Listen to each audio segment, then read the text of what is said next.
Welcome back to the show, Renata Leo. Thank you for coming on to the Polymath PolyCast. This is the round 2 PolyCast. Thanks for being here. Yeah, thanks so much. It's great. It's great to catch up with you. It's great to catch up on what's going on. I'm excited.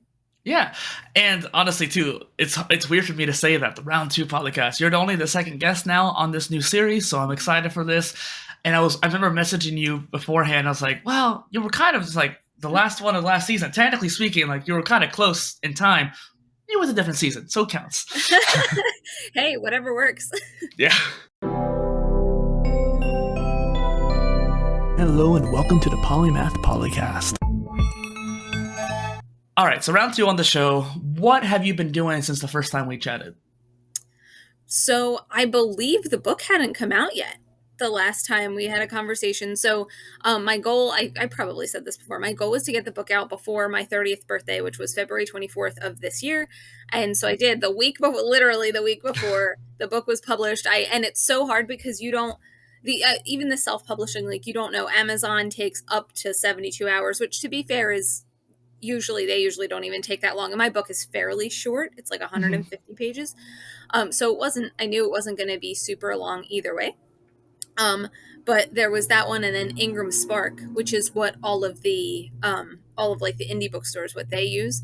They like Ingram Spark is like, 2 to 5 business days. And like, you don't know how long. So I submitted it like, honestly, right on the cusp where if it was 5 business days, it probably would not have hit my goal. And so like, then I didn't breathe and then I didn't breathe for several days.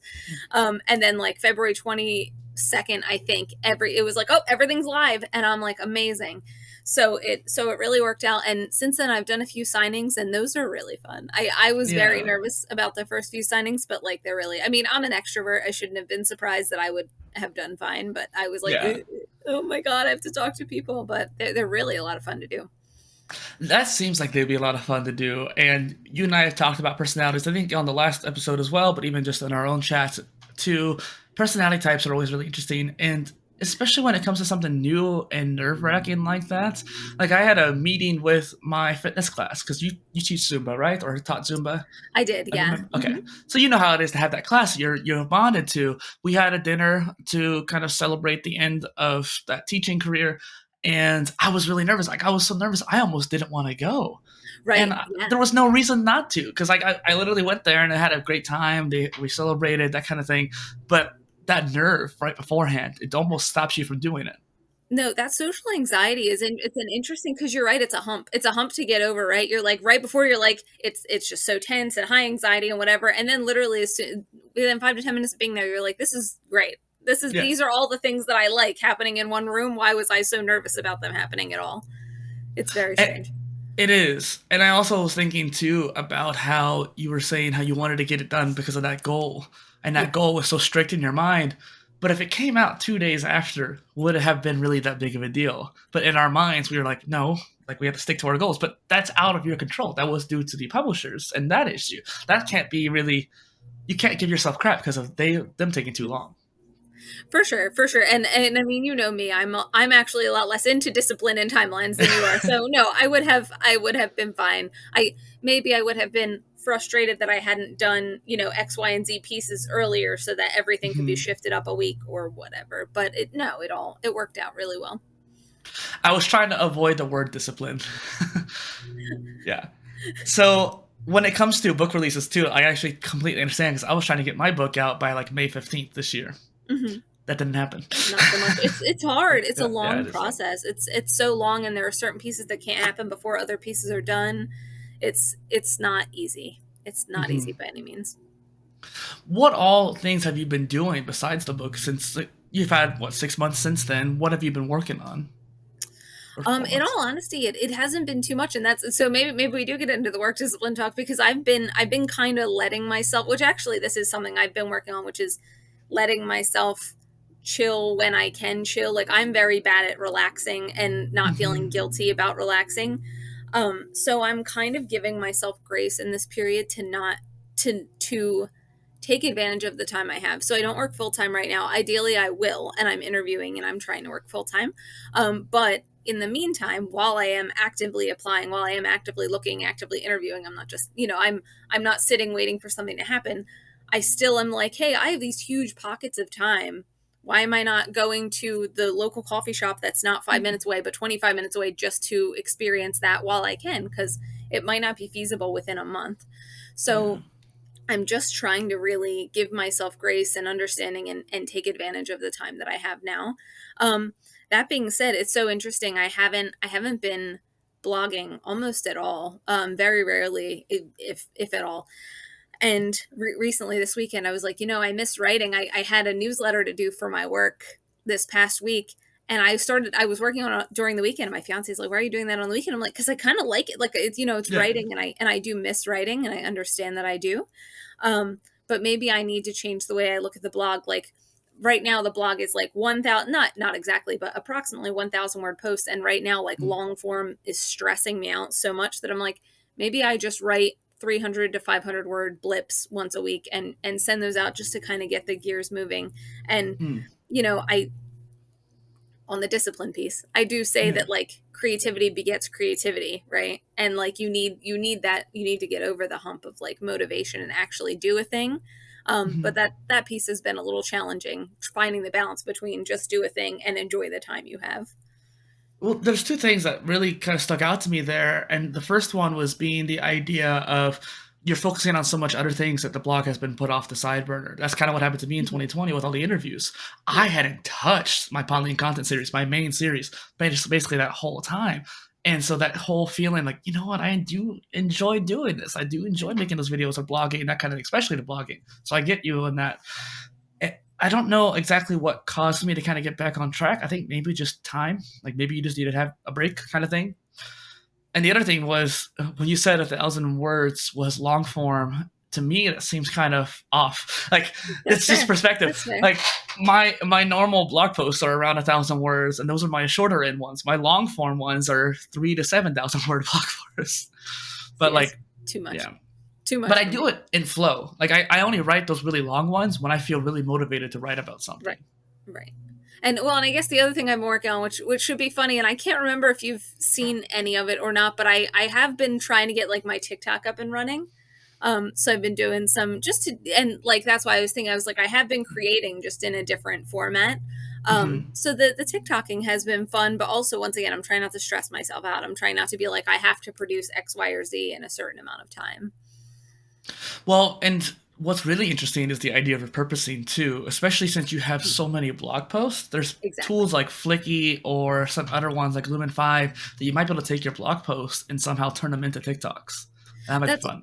that's what I've been doing. I mean, I haven't been using another tool, but I've been like, I'll pull it up on my computer Oh, and okay. then record a bullet point and then sit still and then do, read Hmm. again, record another bullet point. Real quick, just because my brain works this way, there's a tool called in OBS. I don't know, I'm not sure that's what you're using to record, but it's what a lot of people use for live streaming and recording.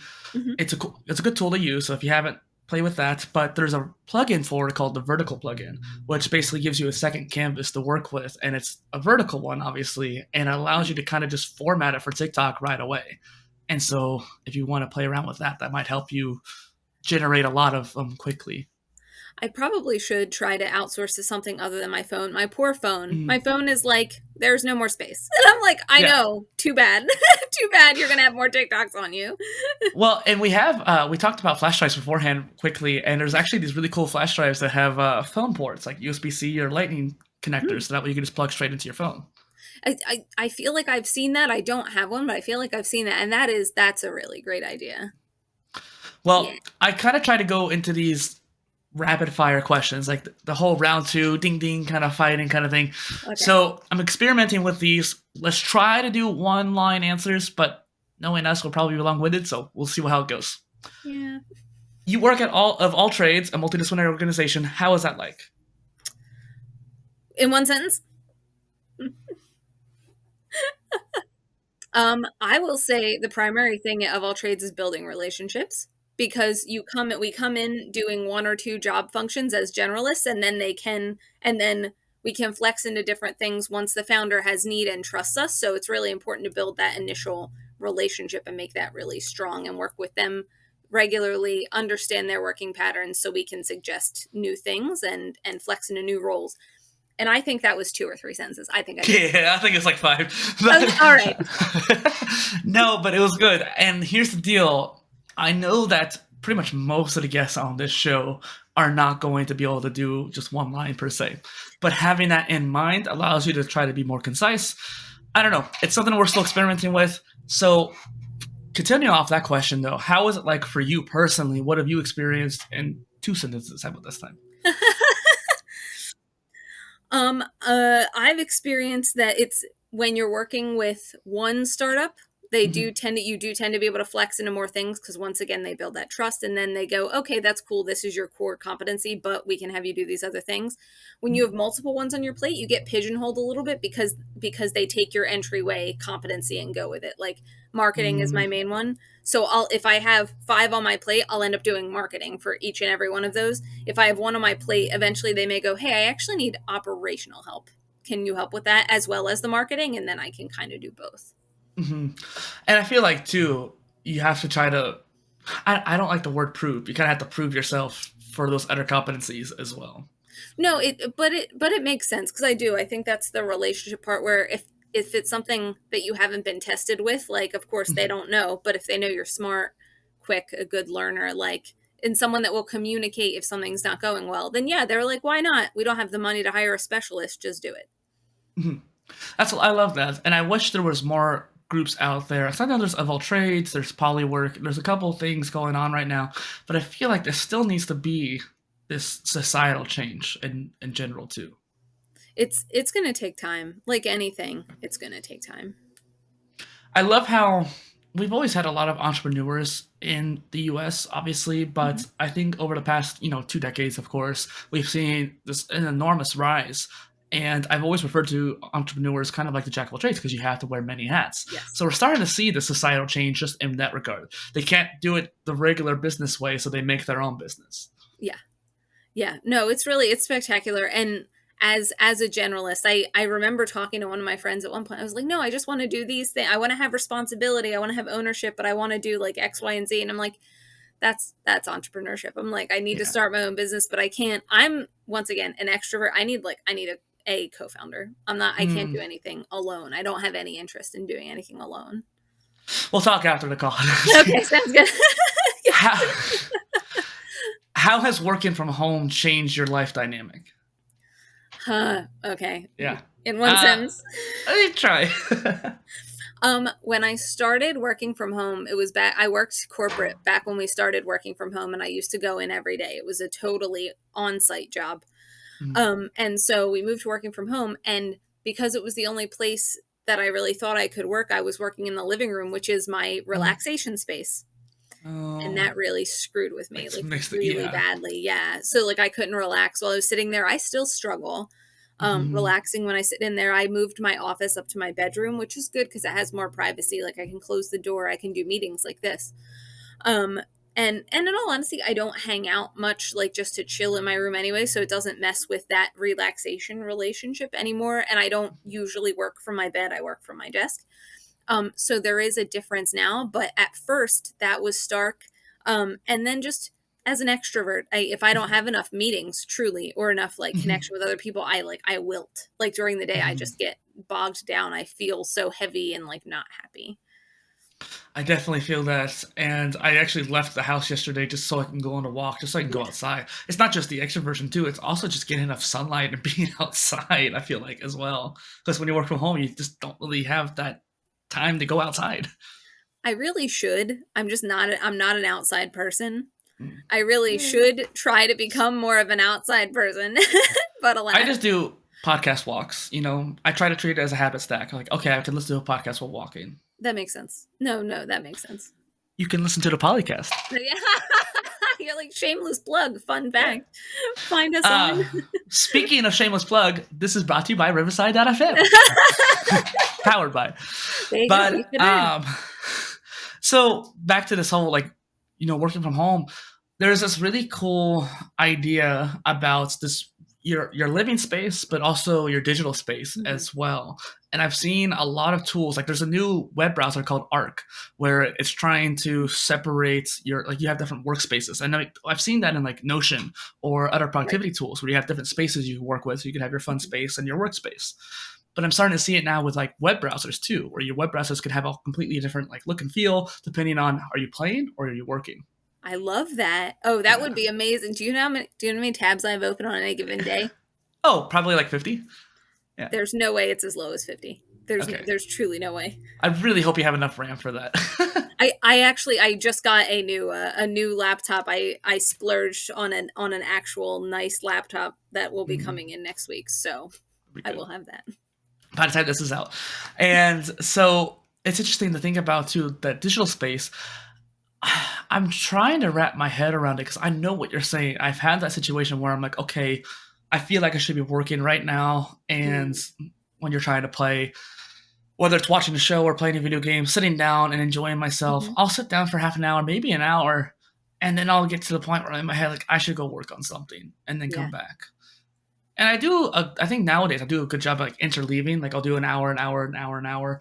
But I should be able to enjoy myself for a few hours and then switch off to working again. Kind of like a deep work and deep play. But for some reason, I'm not able to. I don't know about the whole living space situation. Like, I know that concept that you brought up. Like, I know people have that issue. Like, hey, your play space and your workspace shouldn't be the same room. Personally, I haven't had that feeling as much, but I also don't know. But no, I just don't know if I'm just not. What I'm worried is I hope I'm just not. I hope I am recognized. Like, I'm not missing it, is what I'm saying. I mean, that's the first step to the self-awareness, though, is to understand that there's something you maybe should be looking for and then focusing on it. That's still self-aware, man. You're getting there. Well, okay. Hopefully. You got it. You got it. I wrote the book on self-awareness, so I know. What was some of your mindset behind that book, too, by the way? We didn't talk too much about it last time, and I feel like we should go into that. Sure. So when I created the book, me and my editor, we went through my blog, and at that time it was probably maybe 175 posts when I started, because I started the book February of 2021. Yeah, because I was going to say, it definitely wasn't that long. It was a bit, but it wasn't that long. So it's February 2021. We essentially decided to look at the blog holistically and see what buckets we could put everything into and how they could flow with a nice cadence and actually form something. And one of the biggest takeaways I've ever had, like I guess it would be a therapy takeaway, it would be something I've been working on for a long time that I can speak to, is self-awareness. And I don't remember, truly, I don't remember if me and my editor started looking for blog posts for it before or after I wrote the book introduction, because I distinctly remember sitting up in bed one day, typing on my phone, probably in notes. I don't even know that it was in a Google Doc, but just typing up the intro. And the intro was all about self-awareness, and not only, how do I put this? Not only like, am I self-aware, but legitimately, like, I was not self-aware at all. And now I am so self-aware that people will comment on it without me asking, without anyone saying anything, without me being like, what is the main thing you think of when you think of me? Without any prompting, they're like, your self-awareness kind of scares me. And I'm like, yeah, right. It kind of scares me too. So like, I thought that it might be fun to write a little bit about that. And also one of the things that I talk about now when I promote the book, when I talk about the book, talks about how self-help books, I call it a non-self-help book, but traditional self-help books pretend that they have the answer for every single person. And instead mine says, hey, self-awareness is the key to figuring out what works best for you. Fun fact, what worked best for me is not going to be what works best for you. You got to figure out yourself first and then figure it out from there. I like that. And just for people who are unaware, the book's title, Unapologetic Oversharing, Self-Awareness, and Buffalo Sauce. Yes. And so I just wanted to make sure people could know what to look up when they want to look it up. And I'll have a link in the description too, but I just wanted to make sure I mentioned it. Thank you. Yeah, I usually just tell people to use my name because the title is very long. It's so funny because I didn't think the title was agonizing to come up with to begin with, but I didn't think anything of the length until it came out and I had to tell people, like, oh, what do I look up? And literally I would start saying the title and their eyes would like glaze over and I'm like, look up my name. That's the easy. It's a different enough name that you're not going to find anything else. So. Well, and I wonder if you just look up unapologetic oversharing, you'll probably find it too. I'm not sure, just because it's not super popular yet, but it's not insanely popular. So. So my third question too, or I guess, third, because I kind of skipped a couple there. What do you hope to achieve now that you've done the book? So that question comes with a discipline thing, right? Because if I have final goal, then discipline is necessary, and I don't. You know what I mean? I really don't. I would. So there's not a certain number, but I would love to get it in more indie bookstores. Like if you ever see me promote it, I'm always promoting shopping local. Like if you can get it locally, please do that. Like don't shop on Amazon if you can manage that. It's also available on Amazon, but I'd rather it and anyone can actually go to their local bookstore and try to order it. And a lot of them will order it for you even if they don't have it like on the shelves. Regardless. That's what I would like. I mean, the signings at my local bookshop have been nice. If I could get it in more local bookshops, especially around here where I can actually go and do signings, Yeah. that would be great. I wouldn't mind going around a little too and doing signings at other bookstores. But yeah, that's just been so much fun that I really like that. I don't care how big it gets. And a lot of people kind of have been like, when's the second one? And I'm like, I don't know what else there I is to just got say done with right this now. one. Yeah, like we'll see. We'll see Yeah. about a second one. Well, and my question was kind of open-ended there too, because what do you want to achieve from the book? What do you want to achieve after the book? It was kind of whatever you would kind of answer it for. And it's interesting too, because we don't know what's going to happen next, right? Who Right. knows? Maybe you'll have to, like, maybe you'll decide, oh, there's something I want to add to the book, so you make a second edition before you even start the second book. That's a good idea. I love that. That sounds great. Maybe that's the answer. Next question here, because again, the whole rapid fire, at least ideally. How is it wanting to learn everything? Something I got up on your profiles, and I know we talked something kind of similar last time. Yeah. No, that question hurt. So I'm going to give you a roundabout answer and not rapid fire at all. You're welcome. So it's so interesting to me because I talk to other generalists, and to be fair, I know that in the generalist, I want to use the term zeitgeist. I don't know if that's necessarily the right term, but in the generalist world, in the generalist community, there's sort of a hierarchy, and people don't like sometimes the multi-potentialite one because it seems flighty.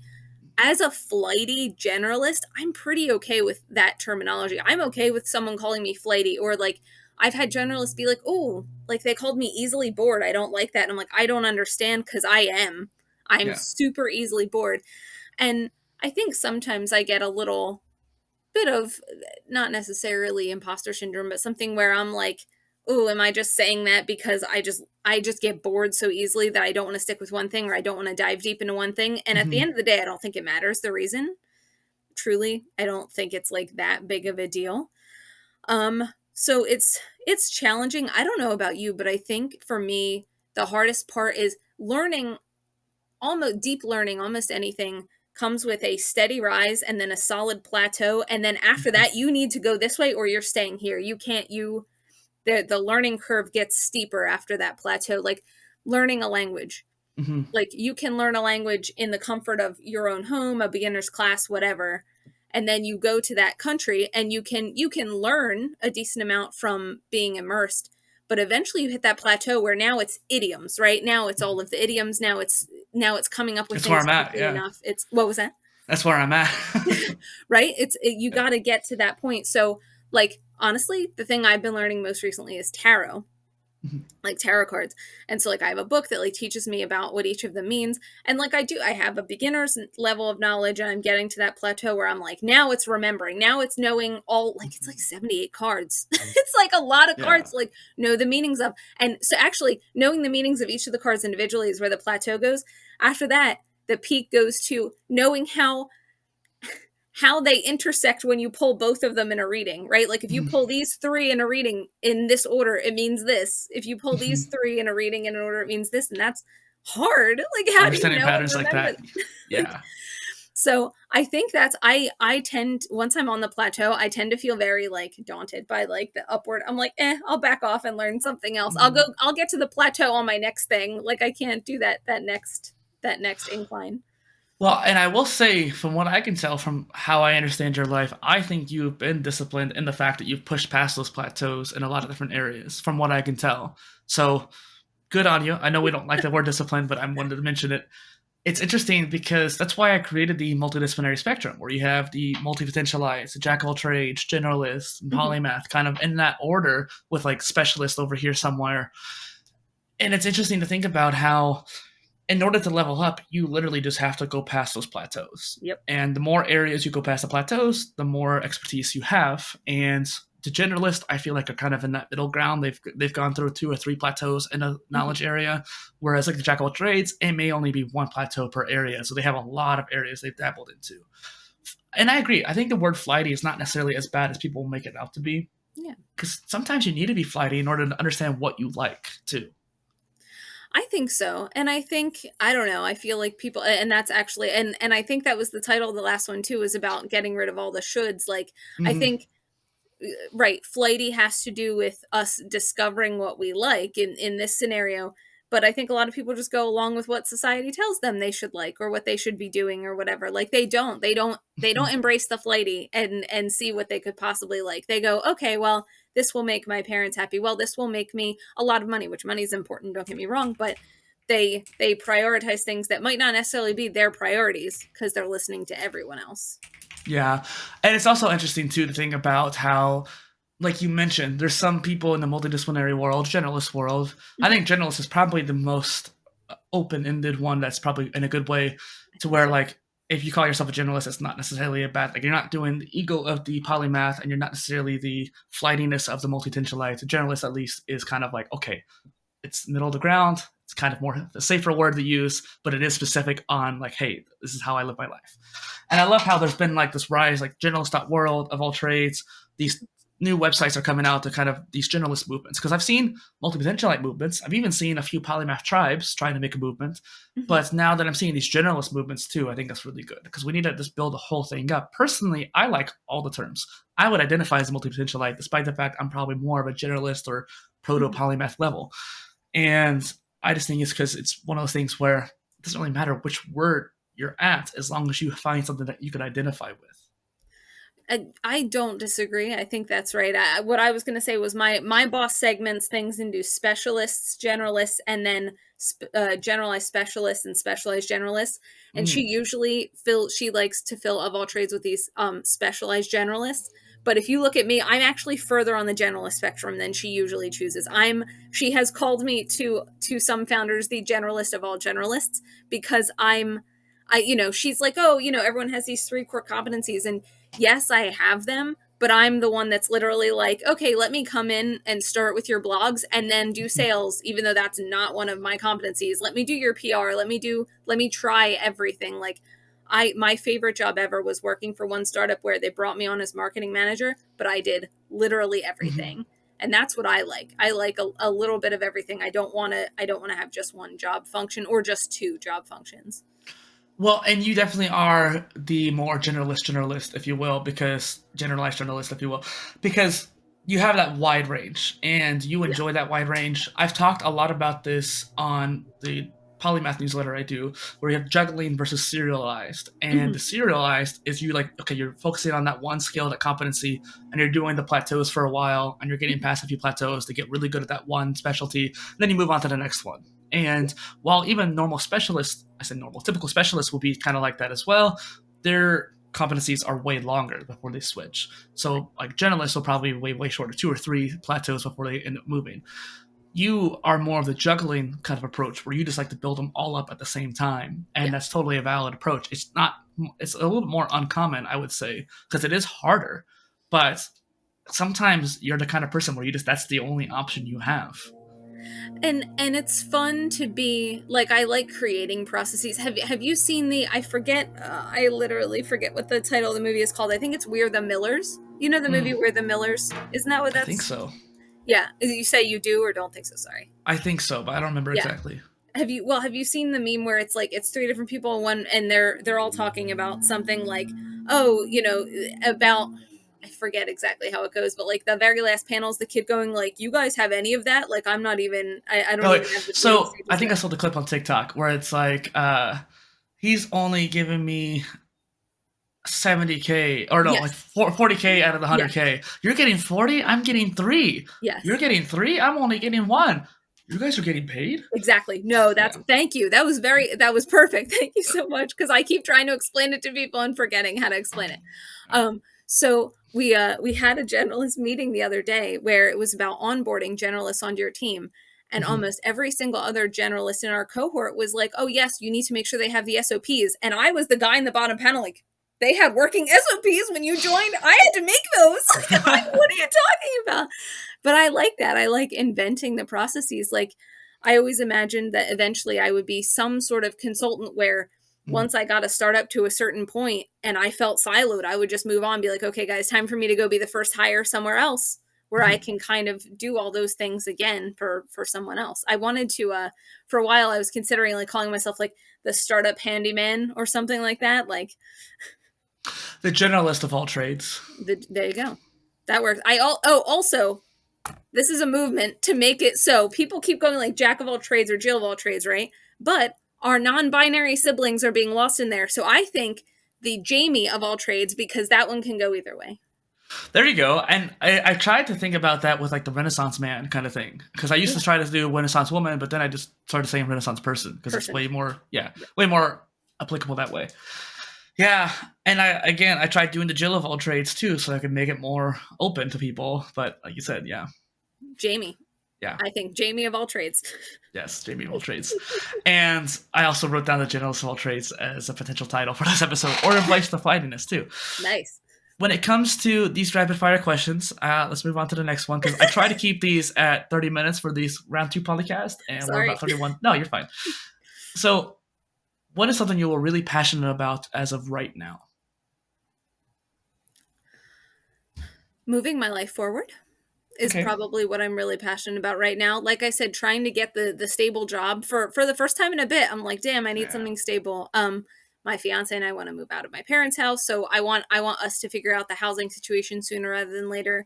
I want to get my career, whatever that looks like. I want to get that really started and moving. And I just feel like I'm really stuck right now. I'm ready to move forward, but the universe isn't ready to push me forward.